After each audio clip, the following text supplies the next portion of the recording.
की कार्रवाई पूर्ण कर सकेंगे, क्योंकि एक बार नियुक्ति हो जाती है फिर जांच प्रक्रिया पूरी होते होते समय लग जाती है। और जैसा कि पीछे का भी अनुभव है, आप सबको मालूम है कि विजिलेंस की जांच चल रही है, उसमें कितने शिक्षकों का फोल्डर नहीं मिल रहा है, तरह तरह की शिकायतें आ रही थी। तो उन शिकायतों से भी उबरने के लिए कि उनके सभी प्रमाण पत्रों की जांच करके ही हम नियुक्ति पत्र देंगे, जो अभी तक का निर्णय था। लेकिन जो एक तो ये प्रक्रिया काउंसलिंग काफी विलंब हुआ, ये एक तरह से दुर्योग ही था कि जो कोर्ट के कारण बाधित हुआ वो एक बात थी।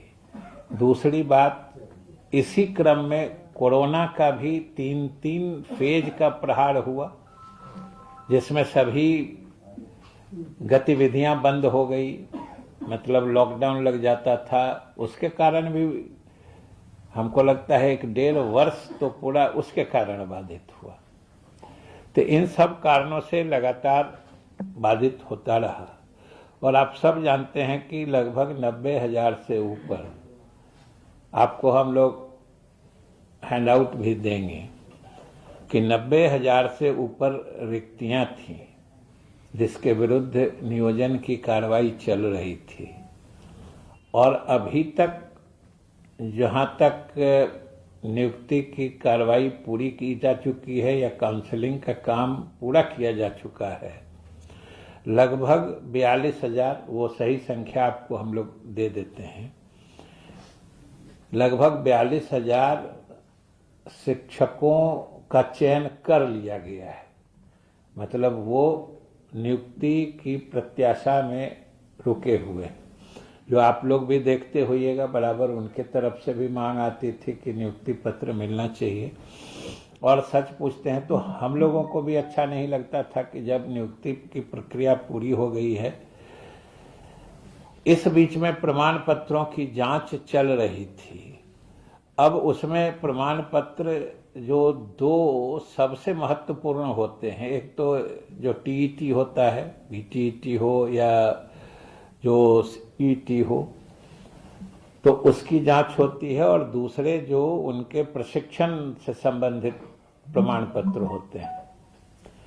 तो इन दोनों की जांच चल रही थी और उसमें ऐसा पाया गया है या ये अनुभव है कि चूंकि बीटीईटी या सीटीईटी का तो सब ऑनलाइन किया हुआ है, तो उसका हम लोग लगभग 95% तक जांच पूरा कर चुके हैं चयनित अभ्यर्थियों की। और जो बच गए हैं वो भी हम लोग 2-4 दिन में पूरा कर लेंगे। लेकिन जो प्रशिक्षण संबंधी प्रमाण पत्र हैं वो ऐसे ऐसे संस्थानों से हैं कि जो पूरे देश भर में फैले। तमिलनाडु का है, केरला का है, गुजरात का है, महाराष्ट्र का है, असम का है, राजस्थान का है। तो उन प्रमाण पत्रों के जांच में समय लग रहा है और कहीं कहीं से उन संस्थानों द्वारा भी जो सहयोग चाहिए वो नहीं मिल रहा है।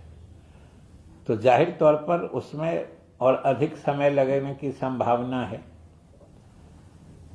लेकिन अब जब सरकार के निर्णय के हिसाब से विद्यालय पूरी क्षमता में खुल चुके हैं, 100% उपस्थिति की अनुमान्यता हो गई है और हमारे विद्यालय चलने लगे हैं, 21 से हम लोग मध्याह्न भोजन भी शुरू कर रहे हैं, वैसी हालत में जो शिक्षकों की कमी है, जैसा कि हमने कहा कि 90,000 की तो नियुक्ति की प्रक्रिया चल रही है, इस बीच में भी और कुछ रिक्तियां हुई होंगी। तो इतने भारी संख्या में शिक्षकों के अभाव में जब हमारे विद्यालय पूरी क्षमता से चलेंगे तो पढ़ाई पर बड़ा ही बुरा असर पड़ने की संभावना है। तो इसके मद्देनजर भी, और दूसरी बात, हमारे जो चयनित अभ्यर्थी हैं उनके भी धैर्य की सीमा है कि जब एक बार चयन हो गया है मतलब उनकी नियुक्ति पक्की है, तब महीनों इंतजार करते रहें तो ये हम लोगों को भी अच्छा नहीं लग रहा था। तो इस संबंध में हमने सरकार में भी और माननीय मुख्यमंत्री जी से भी विमर्श किया।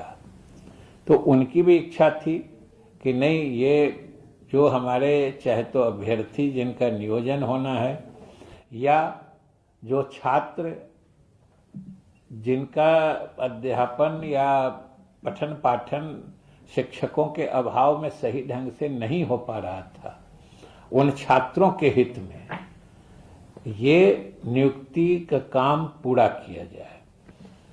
तो इसी परिप्रेक्ष्य में हम लोगों ने जो दोनों तीनों बात, मुख्यमंत्री जी की भी इच्छा थी, विभाग का भी पहले से ये विभाग की घोषणा थी कि हम 25 तक करना चाहते हैं। तो हम लोगों ने इस संदर्भ में आज विभाग में उच्च स्तरीय बैठक करके महत्वपूर्ण निर्णय लिया है। और उसमें सबसे पहला निर्णय तो ये है कि जो सारे प्रमाण पत्रों की जांच को हम लोगों ने आवश्यकता बनाया था नियोजन के पहले, उसमें संशोधन करके हम लोगों ने जो ये STET वाला या TET जो एलिजिबिलिटी पात्रता परीक्षा में जो उनकी उत्तीर्णता संबंधी जो प्रमाण पत्र हैं, उसको केवल आवश्यक करते हुए जो हमने आपको कहा 95% हो गया है और जो बचा खुचा भी है वो 2-4 दिन में हो जाएगा। तो हम लोग अब बाध्यता उसी की कर रहे हैं कि जिनका भी वो हो गया है उनको हम लोग नियुक्ति पत्र दे देंगे। प्रशिक्षण संबंधी प्रमाण पत्रों का सत्यापन काम चल रहा है और आगे भी हम लोग तेजी से करेंगे, लेकिन जिन लोगों का चयन कार्य पूरा हो चुका है उनको हम अगले सप्ताह यानी 23 तारीख से हम नियुक्ति पत्र का वितरण काम शुरू कर देंगे। 23 तारीख से चयनित अभ्यर्थियों को नियुक्ति पत्र दिया जाएगा लगातार, और ये नियुक्ति पत्र जो उनकी नियोजन इकाइयां हैं उसके द्वारा, जो सामान्य रूप से चूंकि नियुक्तियां उन्हीं के द्वारा की जाती है, तो नियोजन इकाइयों द्वारा हमारे शिक्षा विभाग के अधिकारियों की देखरेख एवं उनके अनुश्रवण में उनके द्वारा नियोजन पत्र, नियुक्ति पत्र दिया जाएगा। और नियुक्ति पत्र प्राप्ति के साथ ही वो योगदान भी कर सकते हैं, इसलिए उस दिन से उनके सर्विस की, उनकी सेवा की मान्यता या उनका सेवा काल प्रारंभ हो जाएगा। और जिन अभ्यर्थियों के सारे प्रमाण पत्रों, खास तौर से दोनों प्रमाण पत्र, TET वाली और प्रशिक्षण वाली, दोनों प्रमाण पत्रों की जांच पूरी हो चुकी है, उनका तो वेतन भुगतान भी तत्काल प्रारंभ कर दिया जाएगा। और जिनका कोई प्रमाण पत्र का सत्यापन बाकी है उनका भुगतान वो सत्यापन के पश्चात किया जाएगा। हालांकि उनकी वरीयता, उनके वेतन की देयता उनके योगदान की तिथि से बनी रहेगी, लेकिन आप भी समझ सकते हैं कि अगर बिना सत्यापन किए देने में फिर वित्तीय अनियमितता और फिर रिकवरी और फिर तरह तरह की बातें आ जाती हैं। इसलिए हम लोगों ने ये महत्वपूर्ण फैसला अभ्यर्थियों के हित में, छात्र के हित में और प्रारंभिक शिक्षा के हित में हम लोगों ने आज लिया है कि हम 23 से उनको नियुक्ति पत्र देंगे और वो तत्काल योगदान भी कर सकते हैं। इस संबंध में विस्तृत दिशा निर्देश उनके पदस्थापन के संबंध में भी विभाग के द्वारा जो नियोजन इकाइयां हैं उनको दी जा रही हैं। एक चीज और हमको आपको सूचित करना है कि जो अभी जांच हुई है उसमें भी समझिए कि लगभग अभी जो आज अभी तत्काल हम लोगों ने फिगर कैलकुलेट कराया है, तो उसमें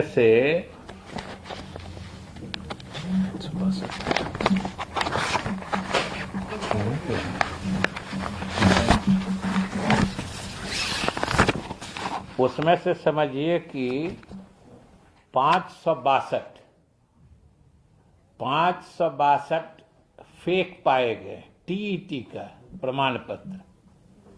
जो ऐसे तो 920 अभी तक प्रमाणित नहीं, मतलब गड़बड़ जिसमें दोनों है, एक जो कन्फर्म्ड गड़बड़ और एक है जो संदेह में गड़बड़। को दोनों तरह के गड़बड़ होने वालों की संख्या तो 920 है। इसमें से 562 तो टीईटी के प्रमाण पत्र जो हैं वो गड़बड़ पाए गए हैं, जाली पाए गए हैं।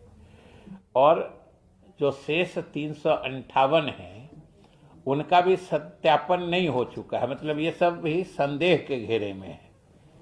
और इसके बारे में अंतिम निर्णय फिर जो सर्टिफिकेट है उसका और भी गहराई से सत्यापन करने के पश्चात होगा। तो 562 तो गड़बड़ ऑलरेडी पाए जा चुके हैं और 358 दोनों मिला के 920 होता है। और ये सिर्फ एक तरह का है, मतलब टीईटी वाला। अब जो प्रशिक्षण संबंधी प्रमाण पत्र हैं जो अलग अलग प्रदेशों के अलग अलग संस्थानों से आए हैं, उसकी जांच तो अभी और आगे होनी है। तो इन लोगों ने, जिन लोगों के प्रमाण पत्र गलत पाए गए हैं, उन लोगों का तो नियोजन या चयन तो रद्द हो ही रहा है। वैसे लोगों के विरुद्ध आवश्यक कानूनी कार्रवाई भी की जाएगी, क्योंकि ये पूरी न सिर्फ प्रक्रिया को बाधित करते हैं, ये प्रक्रिया में अड़चन डालते हैं, उसको गंदा करते हैं, माहौल को दूषित करते हैं। और दूसरा जो कोई समझिए दूसरा जो इस जगह का हकदार हो सकता था सही प्रमाण पत्र पर, उसको भी ये बाधित करते हैं। तो इसलिए ये कोई साधारण अपराध नहीं है।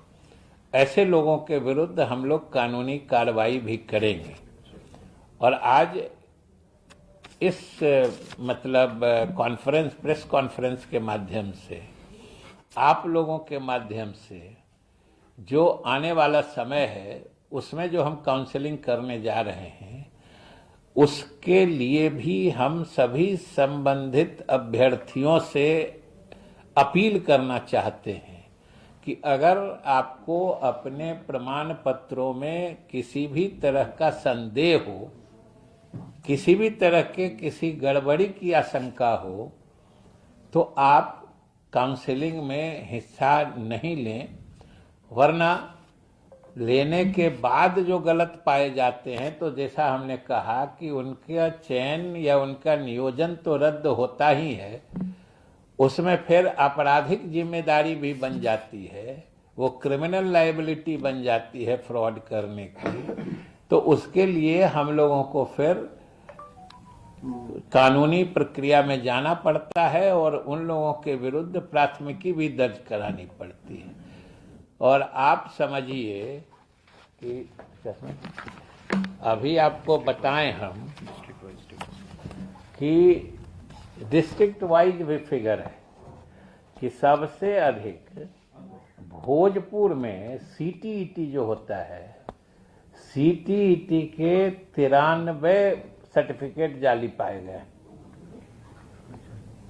इसी तरह पूर्वी चंपारण में 65 जाली पाए गए। समझिए कि जो नालंदा में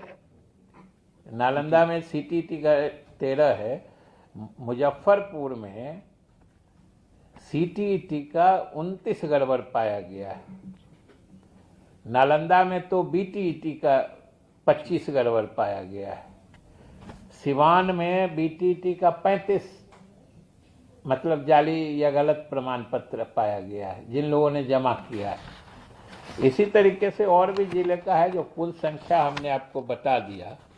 सबसे अधिक वाले यही लोग थे, जो 65 है पूर्वी चंपारण में, 93 भोजपुर में है। जिला छोटा है लेकिन देखिए कितना गलत सर्टिफिकेट वहां दे दिया है। तो इस तरीके से अब इन सब लोगों का तो नियोजन रद्द करके हम लोगों को आगे कानूनी कार्रवाई भी करनी पड़ेगी। इसीलिए हमने कहा कि आप लोगों से यह भी निवेदित कर दें, आप लोगों के माध्यम से, कि जिनको अगर अपने प्रमाण पत्र के विश्वास मतलब उसके ऑथेंटिसिटी, उसके वेरासिटी जो कहते हैं, सत्यता पर जरा भी शक हो, क्योंकि कभी कभी हम जानते हैं कि गांव के जो भोले भाले लोग होते हैं उनको किसी संस्थान के नाम पर धोखाधड़ी करके कुछ अदरवाइज तरीके से इन्फ्लुएंस होके जाली प्रमाण पत्र दे दिया जाता है, क्या बेच दिया जाता है, और वो उसमें उलझ के रह जाते हैं।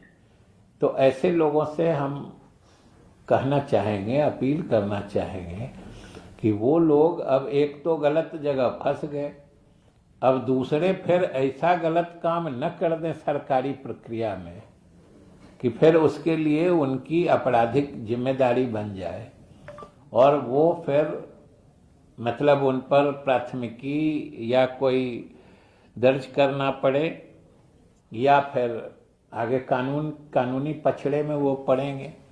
तो इससे बचना चाहिए। तो हमको आज विशेष रूप से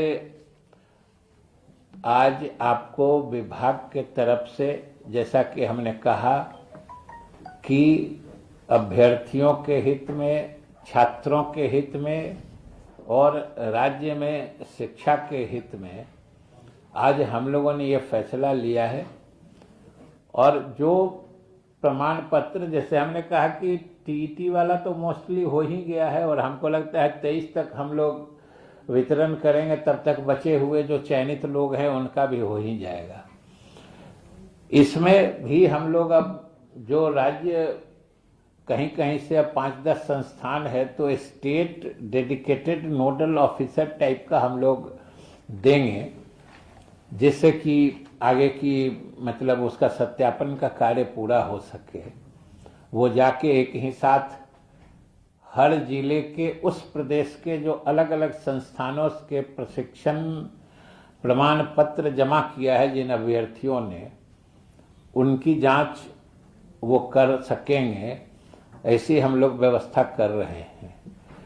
और इसीलिए हमने कल परसों या बीच में जब भी आप लोगों के द्वारा ये परीक्षा की गई थी जो कब से बटेगा, तो हम बराबर कहते थे जो 25 तक तो हम लोगों ने कहा है कि बांट ही देंगे। ऐसे हम लोग कोशिश में लगे हुए हैं कि उसके पहले भी दे दें, क्योंकि हम लोगों को भी अच्छा नहीं लगता था।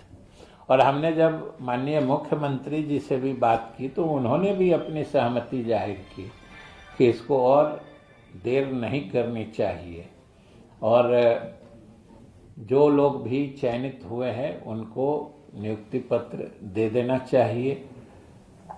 इसलिए हम जो चयनित हुए हैं आप ही लोग के माध्यम से उनको शुभकामना भी दे रहे हैं। साथ ही जो राज्य सरकार की चिंता, मंशा या मकसद है कि हमारे स्कूलों में गुणवत्तापूर्ण शिक्षा अपने राज्य के बच्चों को दी जाए, सरकार के उस मकसद को पाने में वो सहायक होंगे और वो सफल होंगे।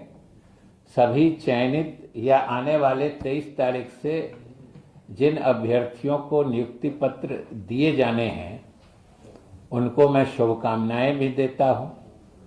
और जहां पर काउंसलिंग नहीं हो पाया है किसी कारण से, कहीं पे जो नियोजन इकाई के पदाधिकारी हैं उनके असहयोग के कारण या कहीं पर कोई तकनीकी गड़बड़ी के कारण, हम उनको भी आश्वस्त करते हैं कि हम लोग शीघ्र ही जो उससे संबंधित कठिनाइयां हैं उसको दूर करके उनके बचे हुए इकाइयों में भी नियोजन का काम पूरा करेंगे। अब अभी देखिए, वो भी आपको बता ही देते हैं, आपको मालूम पता चलेगा ही कि जो हम लोग माध्यमिक और उच्च माध्यमिक विद्यालयों में नियोजन करने वाले थे, अभी 17 तारीख से ना, 17 और 18 को हम लोगों ने घोषणा कर रखी थी। अभी कल परसों में फिर माननीय उच्च न्यायालय का आदेश आ गया कि नहीं, आप इसको रोक के, जो पहले के लोग थे जिनको शुरू में मान्यता नहीं थी, वो भी स्थिति आपको पता होगी कि पहले था कि जो टीईटी पास करते थे उसकी validity for a certain period, मतलब 7 वर्षों के लिए दी गई थी। तो जो 11 में पास किए थे उनकी वैलिडिटी तो उस प्रमाण पत्र की 18-19 में खत्म हो जा रही थी। 19 में ये विज्ञापन निकला था, विज्ञापन निकला और फिर तो प्रक्रिया अभी हम बताए ही 19 के बाद से कैसे चली बात।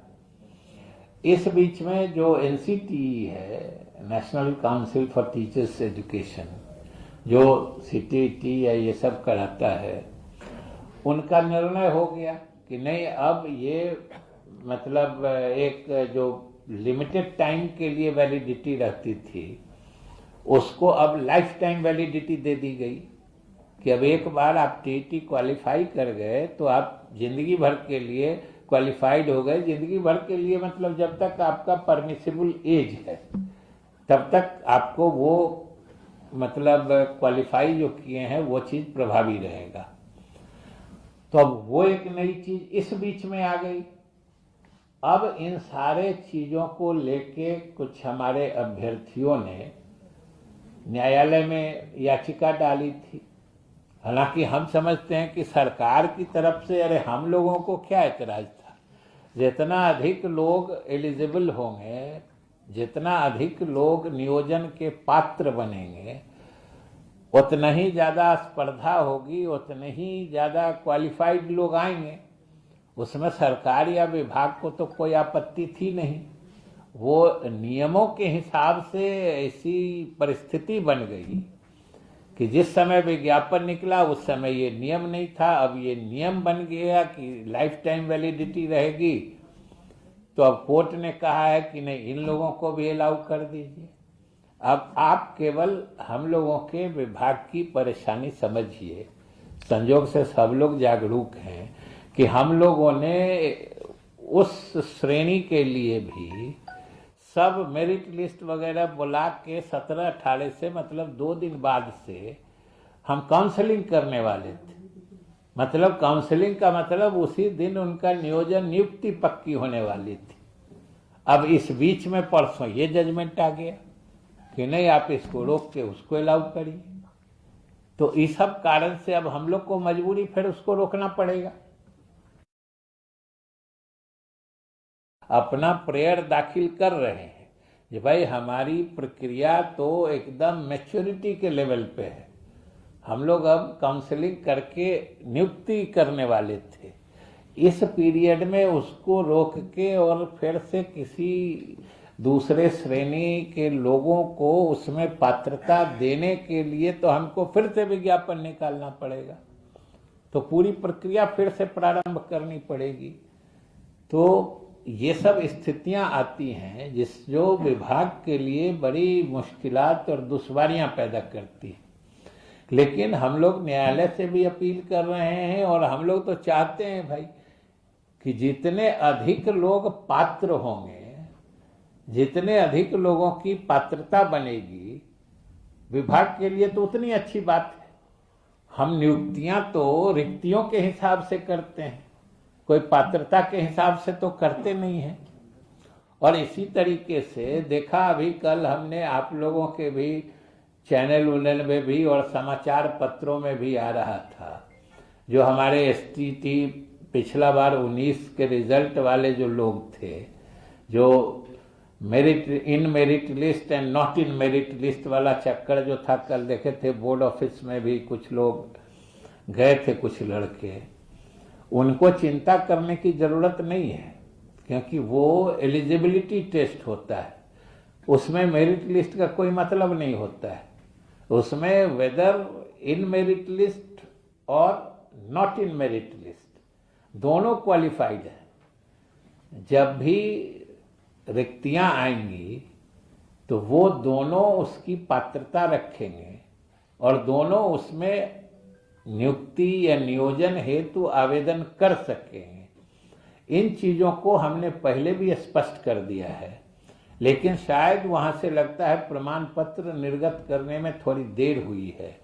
लेकिन हमारे छात्रों को या अभ्यर्थियों को उसके लिए परेशान होने की जरूरत नहीं है। सरकार ने उनके हिसाब से उनके हित में सही फैसला ले लिया है और पात्रता दोनों की बनी रहेगी।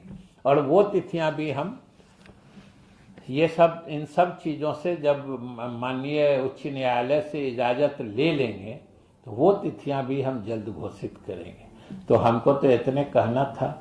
बहुत बहुत धन्यवाद। जिन जगहों पर गड़बड़ी का मामला आया सामने, उनमें जो अभ्यर्थी डिमांड कर रहे हैं कि 6 महीने बाद कह रहे हैं कि अब जांच हो रही है और 4 लड़के अगर गलत हैं तो 100 लड़कों का नियोजन रद्द कर दिया जा रहा है, तो जो निर्दोष लड़के हैं वो परेशान हो रहे हैं। नहीं, 4 देखिए उसमें बात क्या है, इसको समझना चाहिए कि अगर कहीं रोस्टर के बिंदु पर कोई शिकायत है तो अगर रोस्टर के एक बिंदु में गड़बड़ी हुई है, जिस श्रेणी के लोगों का वो सीट होना चाहिए था वो नहीं हुआ है, तो वो तो पूरा रोस्टर का सीक्वेंस गड़बड़ हो जाता है ना। तो एक आदमी के गड़बड़ होने से अगर जिसको आरक्षित होना है किसी खास वर्ग के लिए, उसके लिए उसने नहीं किया तो उसके आगे पीछे भी तो प्रभावित हो जाता है कि अगर वो आरक्षित होता तब अगला अनारक्षित हो जाता जो आरक्षित है।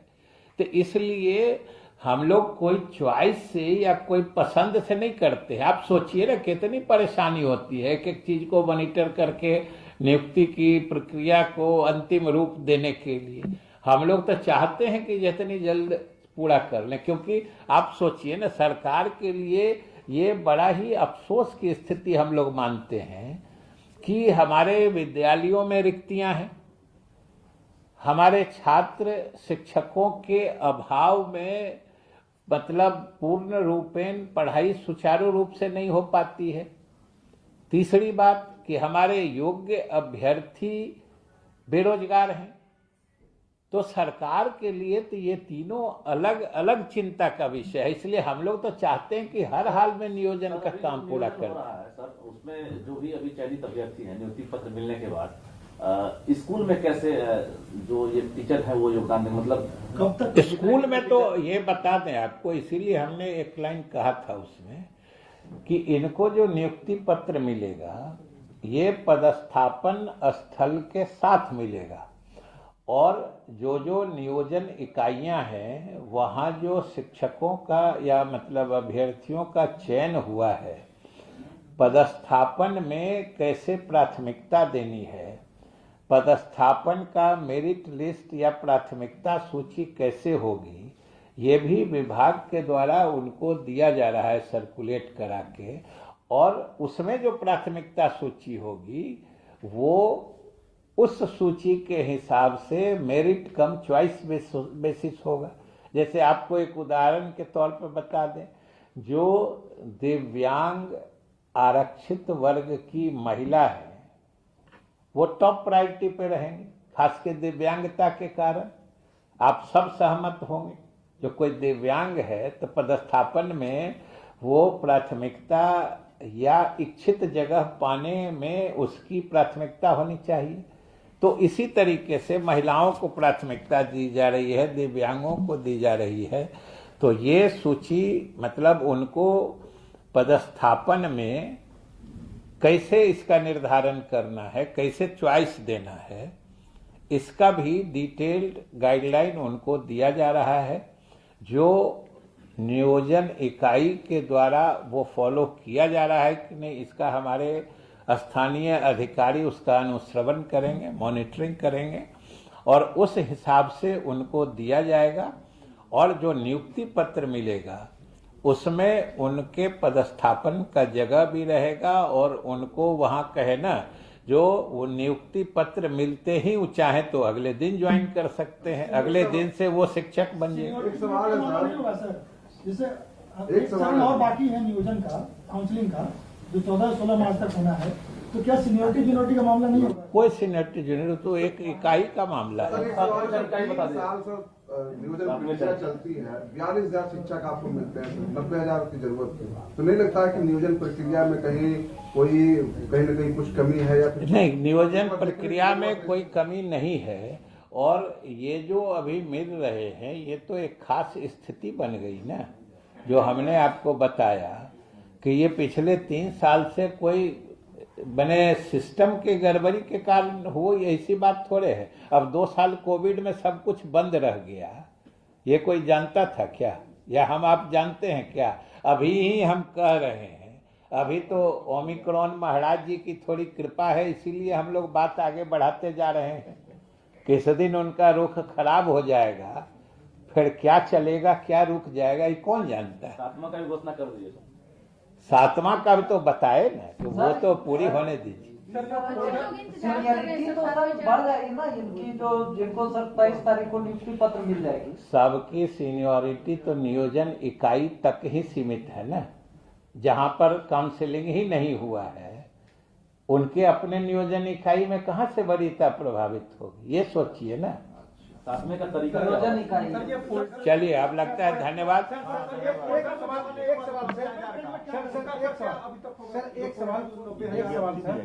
सर, ये महिला और दिव्यांगों के स्थानांतरण, अरे हैंड आउट बांट दीजिए। पंकज जी को ये डिस्ट्रीब्यूट कर दें। ट्रांसफर का मामला भी था, जो शिक्षकों में ट्रांसफर सर वो भी हम लोग कर रहे हैं, उसको भी ऑनलाइन बिल्कुल पारदर्शी तरीके से करेंगे। ये हम लोग सॉफ्टवेयर बना रहे हैं, अब जल्द बन जाएगा। अब कहना फिर बीच में ही विधानसभा सत्र आ गया है, कोरोना से छूटते हैं तो सत्र हो जाता है। निगरानी वाला सर जो जांच फोल्डर जो था, उसमें तो हमने कहा था ना कि लगभग 90,000 के आसपास फोल्डर नहीं मिल रहे हैं। अब उसमें परेशानी ये समझिए कि जो नियोजन इकाइयां होती हैं उसमें जनप्रतिनिधि उसके अधिकारी होते हैं, और जब वो नियुक्तियां हुई थी 2006-07 में, उसके बाद से तो 2 बार पंचायत के चुनाव हो गए, उसके बाद अगले आए वो भी बदल गए, तो उसको लोकेट करना मुश्किल हो रहा है, यही दिक्कत है। सर ये 42,000 में 920 है। हाँ, ये 42,000 में अभी ये भी फिर स्पष्ट सुन लीजिए कि 42,000 में जितने की जांच की गई है, और फिर सुन लीजिए कि सिर्फ टीईटी, ये सिर्फ टीईटी के सर्टिफिकेट में इतना गड़बड़ी निकला है। जो प्रशिक्षण वाला, जो कहीं कहीं के प्रशिक्षण संस्थानों का प्रमाण पत्र है, उसकी जांच अभी पूरी नहीं हो सकी है। लेकिन हम लोग अभ्यर्थियों के हित में और छात्रों के हित में ये निर्णय हम लोगों ने आज लिया। सर एक सवाल, 2 साल पहले महिला और दिव्यांगों के स्थानांतरण की बात आप लोगों के द्वारा वही कहे थे ना, तो 1.5-2 साल तो पहले बोले थे। आपको क्या लग रहा है, भूल गए कोरोना कितना दिन से है?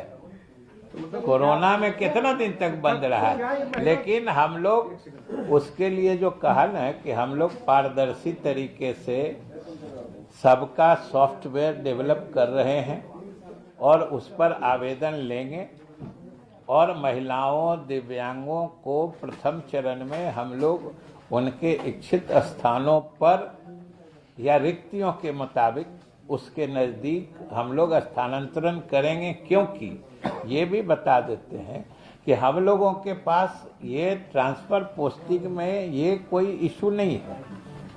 हम लोग, शिक्षा विभाग तो चाहता है कि इसके सारे कर्मचारी या हमारे शिक्षकगण जो अपने इच्छित स्थान पे रहें, ताकि वो काम भी मनोनुकूल कर सकें।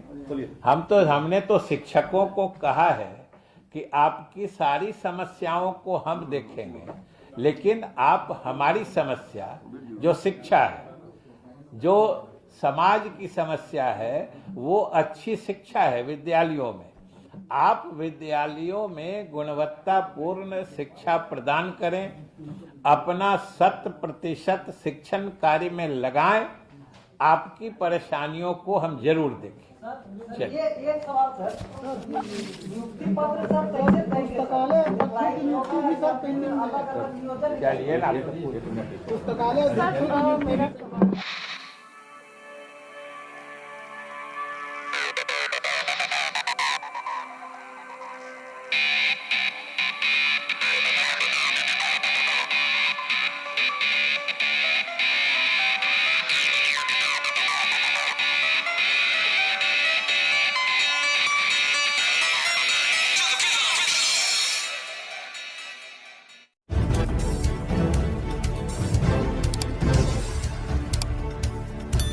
सब्सक्राइब कीजिए हिंदी क्लब को, दबाइए इस बेल आइकॉन को ताकि हमारा वीडियो आपको मिले सबसे पहले।